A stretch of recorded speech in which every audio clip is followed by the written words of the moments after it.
Subscribe now and press the bell icon. पहला, इस chapter में सबसे पहले आपसे प्रश्न पूछा जा सकता है कि प्रकाश का अपवर्तन किसे कहते हैं। तो प्रकाश के अपवर्तन को इस प्रकार परिभाषित किया जा सकता है। प्रकाश की किरणों के एक पारदर्शी माध्यम से दूसरे पारदर्शी माध्यम में जाने पर दिशा परिवर्तन की क्रिया को प्रकाश का अपवर्तन कहते हैं। अर्थात मान लेते हैं कि कांच का सतह है, किसी स्रोत से प्रकाश आपतित हुआ, यानी यहाँ से एक प्रकाश की किरण आपतित हुआ, तो इसको सीधे ऐसे निकल जाना चाहिए, लेकिन ये सीधे ना निकल के ऐसे करके निकलती है ना। ये कांच की सिली हो गया, कांच की सिली। तो प्रकाश की दिशा में क्या हुआ, प्रकाश की दिशा में परिवर्तन हुआ, तो प्रकाश की दिशा में परिवर्तन को ही प्रकाश का अपवर्तन कहते हैं। अगले प्रश्न की ओर बढ़ते हैं। अगला प्रश्न आपसे इस चैप्टर में पूछा जा सकता है कि पारदर्शी माध्यम कितने प्रकार का होता है। तो पारदर्शी माध्यम दो प्रकार का होता है, एक होता है सघन माध्यम और एक होता है विरल माध्यम। अगले प्रश्न की ओर बढ़ते हैं। अगला प्रश्न दिया है, वायु और जल में सघन माध्यम कौन है। तो वायु और जल में, तो वायु और जल के संगठनों में जल का संगठन सबसे इसमें दो कणों के बीच की जो अंतराण्विक स्थान होती है वह कम होता है, इसलिए यह क्या हो जाता है, सघन माध्यम हो जाता है। जल क्या हो जाएगा, सघन माध्यम, और वायु क्या हो जाएगा, वायु हो जाएगा विरल माध्यम। वायु क्या हो जाएगा, विरल माध्यम हो जाएगा।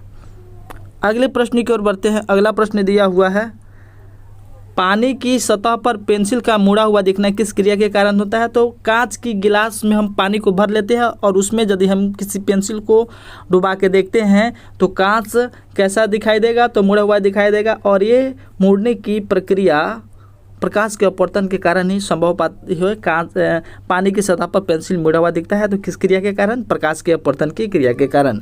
अगले प्रश्न की ओर बढ़ते हैं। अगला प्रश्न दिया हुआ है, निर्वात में प्रकाश की चाल होती है। तो निर्वात यानी जिसमें वायु नहीं हो, तो निर्वात में प्रकाश की चाल 3 लाख, ये कितना है, 3 लाख है, 3 लाख किलोमीटर प्रति सेकंड होता है। अर्थात निर्वात में प्रकाश एक सेकंड में कितना दूरी तय करता है, 1 सेकंड में 3 लाख किलोमीटर की दूरी तय करता है।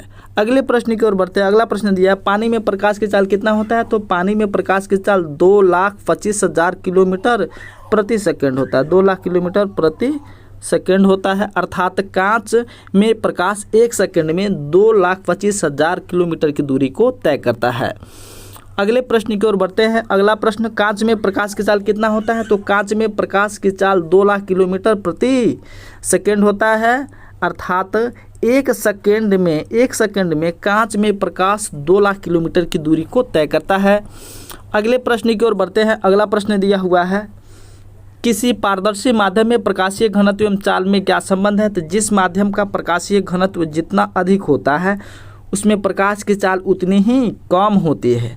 अर्थात जो पदार्थ या जो प्रकाशीय माध्यम जितना सघन होता है, तो सघनता का क्रम देखिए तो सबसे अधिक सघन होता है कांच। क्या होता है, कांच। कांच से कम सघन होता है जल, और जल से कम सघन होता है वायु। क्या होता है, वायु। तो इस आधार पे देखी जाए तो कांच में सबसे कम प्रकाश की चाल होगा, उससे अधिक होगा जल में, और सबसे अधिक इसमें होगा वायु में होगा। चूँकि कांच का प्रकाशीय घनत्व अधिक होता है तो प्रकाश की चाल इसमें सबसे कम होगा, और वायु का प्रकाशीय घनत्व क्या होता है, सबसे कम होता है, इसलिए इसमें प्रकाश की चाल सबसे अधिक होगी। अगले प्रश्न की ओर बढ़ते हैं। अगला प्रश्न, आपतन कोण किसे कहते हैं। तो आपतित किरण तथा आपतन बिंदु पर खींचे गए अभिलंब से जो कोण बनती है उसे आपतन कोण कहते हैं। क्या कहते हैं, आपतन कोण कहते हैं। अगले प्रश्न की ओर बढ़ते हैं। अपवर्तन कोण किसे कहते हैं। तो अपवर्तित किरण, यहाँ पे आपतित लिखा गया है, अपवर्तित किरण होना चाहिए। क्या होना चाहिए, अपवर्तित किरण। अपवर्तित किरण, अपवर्तित किरण, अपवर्तित किरण एवं आपतन बिंदु पर खींचा गया अभिलंब से जो कोण बनता है उसको क्या कहते हैं, अपवर्तन कोण कहते हैं। अगले प्रश्न की ओर बढ़ते हैं। अगला प्रश्न दिया है, जब प्रकाश की किरण विरल माध्यम से सघन माध्यम में जाती है तो क्या होता है। तो जब प्रकाश की किरण विरल माध्यम से सघन माध्यम में जाती है तो प्रकाश के अपवर्तन की क्रिया के उपरांत अपवर्तित किरण अभिलंब की ओर झुक जाती है। क्या होता है, अभिलंब की ओर झुक जाता है। अगले प्रश्न की ओर बढ़ते हैं। अगला प्रश्न, जब प्रकाश की किरण सघन माध्यम से विरल माध्यम में जाती है तो क्या होता है। तो जब प्रकाश की किरण सघन माध्यम से विरल माध्यम में जाती है तो अपवर्तन की क्रिया के उपरांत अपवर्तित किरण क्या होता है, अभिलंब से दूर भागता है। यानी सघन माध्यम से जब प्रकाश की किरण विरल माध्यम में जाता है तो जो अपवर्तित किरण होती है वह अविलंब से दूर भागता है। वही यदि विपरीत हो, यदि विरल माध्यम से सघन माध्यम में जाए तो जो अपवर्तित किरण होगा वह अविलंब की ओर मुड़ेगी। अगले प्रश्न की ओर बढ़ते हैं। अगला प्रश्न, जब प्रकाश की किरण दो माध्यमों को अलग करने वाली सतह पर लंबवत पड़ती है तो क्या होता है? तो जब प्रकाश की किरण दो माध्यमों को अलग करने वाले सतह पर लंबवत पड़ती हो तो वह बिना मुड़े क्या होती है? सीधे निकल जाती है। उसमें अपवर्तन की क्रिया नहीं होता है और वह बिना मुड़े सीधे निकल जाती है। अगले प्रश्न की ओर बढ़ते हैं। पार्श्विक विस्थापन किसे कहते हैं? ये इंपॉर्टेंट प्रश्न है, ये बहुत ही इंपॉर्टेंट प्रश्न है, इसको लिख के याद कर लोगे। ये 2024 के एग्जाम में पूर्णतः छपने की संभावनाएं हैं। तो पार्श्विक विस्थापन आपतित किरण तथा निर्गत किरण के बीच की लंबवत दूरी, जो दूरी को पार्श्विक विस्थापन कहते हैं। यानी किसी स्रोत से प्रकाश आपतित हुआ और ये कांच की सिली में से अपवर्तन की क्रिया के बाद जो निकला तो ये जो आपको ये अपवर्तित किरण निर्गत किरण हो गया और ये आपतित किरण हो गया। तो दोनों के बीच का जो ये लंबवत दूरी यहाँ पे है इसी को क्या कहते हैं? पार्श्विक विस्थापन कहते हैं। अगले प्रश्न की ओर बढ़ते हैं। यदि कांच की सिल्ली की चौड़ाई अधिक हो तो प्रकाश की अपवर्तन की क्रिया के उपरांत पार्श्विक विस्थापन पर क्या प्रभाव पड़ेगा? अर्थात जब प्रकाश की किरण कांच की सिल्ली पर आपतित हो और कांच की सिल्ली की चौड़ाई अधिक हो तो उस स्थिति में अपवर्तन की क्रिया पर क्या प्रभाव पड़ेगा या पार्श्विक विस्थापन कैसा होगा? तो इसका आंसर हो जाएगा, यदि कांच की सिल्ली की चौड़ाई अधिक हो तो प्रकाश के अपवर्तन की क्रिया के उपरांत पार्श्विक विस्थापन क्या होगा? अधिक होगा। अर्थात कांच की सिल्ली की मोटाई अधिक होगी तो पार्श्विक विस्थापन का मान भी बढ़ता जाएगा। अगले प्रश्न की ओर बढ़ते हैं। पार्श्विक विस्थापन और आपतन कोण में क्या संबंध है? तो पार्श्विक विस्थापन और आपतन कोण में संबंध, यदि संबंध से रिलेटेड आपसे प्रश्न पूछे तो इसका आंसर दीजिएगा, पार्श्विक विस्थापन का मान आपतन कोण के बढ़ने पर बढ़ता है। अर्थात यदि आपतन कोण का मान हम बढ़ाते जाते हैं, जैसे आप 30 डिग्री पर कोई प्रकाश की किरण आपतित हुआ तो उस स्थिति में पार्श्विक विस्थापन का मान पर जैसे ही प्रकाश को हम 45 डिग्री के कोण पर आपतित करते हैं तो 30 डिग्री पर जितना विस्थापन बना होगा ना पार्श्विक विस्थापन, उसके सापेक्ष 45 डिग्री पे जो विस्थापन होगा वह अधिक होगा। तो आपतन कोण के मान बढ़ने पर पार्श्विक विस्थापन का मान भी बढ़ता है। अगले प्रश्न की ओर बढ़ते हैं। अगला प्रश्न,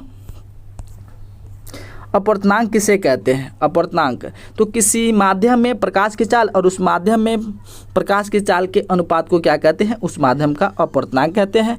अर्थात अपवर्तनांक बराबर क्या हो सकता है? अपवर्तनांक बराबर हो जाएगा शून्य में प्रकाश की चाल बटा उस माध्यम में प्रकाश की चाल को ही क्या कहते हैं? अपवर्तनांक कहते हैं। यानी शून्य में प्रकाश की चाल कितना होता है? 3 लाख किलोमीटर प्रति सेकंड, और जिस माध्यम का हमको अपवर्तनांक निकालना है उस माध्यम में देखेंगे प्रकाश की चाल कितना है, तो शून्य में प्रकाश की चाल बटा उस माध्यम में प्रकाश की चाल को करके उसका अनुपात ज्ञात कर लेंगे तो उसी अनुपात को क्या कहते हैं? अपवर्तनांक कहते हैं। अगले प्रश्न की ओर बढ़ते हैं। अगला प्रश्न, वायु का अपवर्तनांक कितना होता है? तो वायु का अपवर्तनांक 1 होता है। अगला प्रश्न, पानी का अपवर्तनांक कितना होता है? तो पानी का अपवर्तनांक 1.33 होता है। अगला प्रश्न, केरोसिन तेल का अपवर्तनांक कितना होता है? केरोसिन तेल का अपवर्तनांक 1.44 होता है। अगले प्रश्न की ओर बढ़ते हैं। एल्कोहल का अपवर्तनांक कितना होता है? तो एल्कोहल का अपवर्तनांक 1.36 होता है। तारपीन के तेल का अपवर्तनांक कितना होता है? तो तारपीन के तेल का अपवर्तनांक 1.47 होता है। कार्बन डाइसल्फाइड का अपवर्तनांक कितना होता है? तो कार्बन डाइसल्फाइड का अपवर्तनांक 1.63 होता है। 1.63 कार्बन डाइसल्फाइड का अपवर्तनांक होता है। बेंजीन का अपवर्तनांक कितना होता है? तो बेंजीन का अपवर्तनांक 1.50 होता है। पिघला क्वार्टज का अपवर्तनांक कितना होता है? तो पिघला क्वार्टज का अनुपात अपवर्तनांक 1.46 होता है। कितना होता है? 1.46 होता है। अगले प्रश्न की ओर बढ़ते हैं। बर्फ का अपवर्तनांक कितना होता है? तो बर्फ का अपवर्तनांक 1.31 होता है। कितना होता है? बर्फ का अपवर्तनांक 1.31 होता है।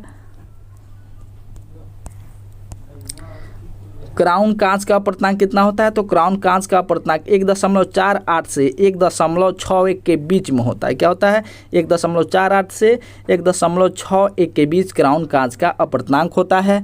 अगले प्रश्न की ओर बढ़ते हैं। अगला प्रश्न, फिलंट कांच का अपवर्तनांक कितना होता है? तो फिलंट कांच का अपवर्तनांक 1.53 से 1.96 के बीच में पाया जाता है।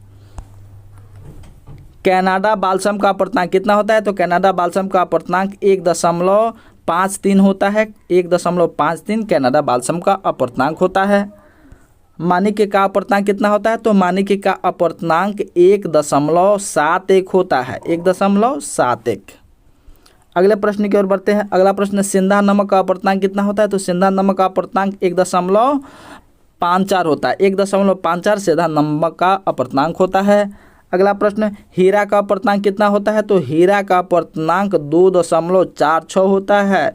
इस प्रकृति में सबसे अधिक अपर्तनांक हीरा का ही होता है, इसलिए हीरा सबसे कठोर पदार्थ है। चलिए दोस्तों, आज की वीडियो में इतना ही। आप सबको भी बताया, यदि आपको मेरा वीडियो पसंद आया तो प्लीज़ मेरे चैनल अंश क्लासेस को सब्सक्राइब कर बेल आइकन को प्रेस करें, ताकि इसी तरह के लेटेस्ट वीडियो आपके पास आपके बेस्ट स्कोरिंग के लिए पहुंच सके। मिलते हैं आपसे अगले वीडियो में। Thank you so watching for my video. Thank you.